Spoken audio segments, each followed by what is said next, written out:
हमारे मसलो जो असां 3-4 बजे दारे असां पंहिंजे घरनि में कमनि में फसलुनि में काबू हुआसीं।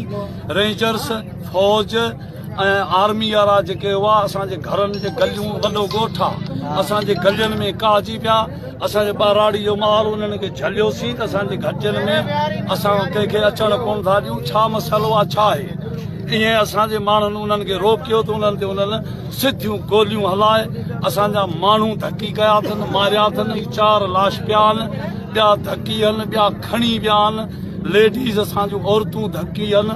घरनि में सरेआम दहशत गर्दी करे असांजा माण्हू मारिया अथनि। माण्हू अगवा करे खणी बि विया आहिनि ऐं धकी पिया। हिन मां जेके शहीद थिया आहिनि उहे कहिड़ा कहिड़ा आहिनि? सिजावल मेहार निज़ामुद्दीन ऐं ॿियो कहिड़ो आहे 4 आहिनि। अञा नालनि जी तस्दीक असांखे वधीक न आहे। इहे 3 ज़ख़्मियुनि जी का ख़बर अञा न आहे। ज़ख़्मी लेडीज़ बि 4-5 धकी आहे।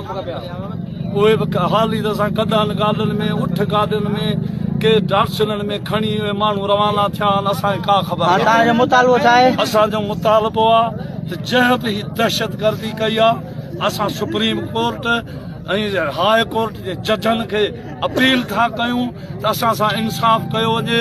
ही रियासती दहशत गर्दी जेका असांजे ॻोठ में थी आहे इहा दहशत गर्दी बंदि करे इन्हनि कातिलनि खे गिरफ़्तार करे इन्हनि खे फाही ॾिनी वञे।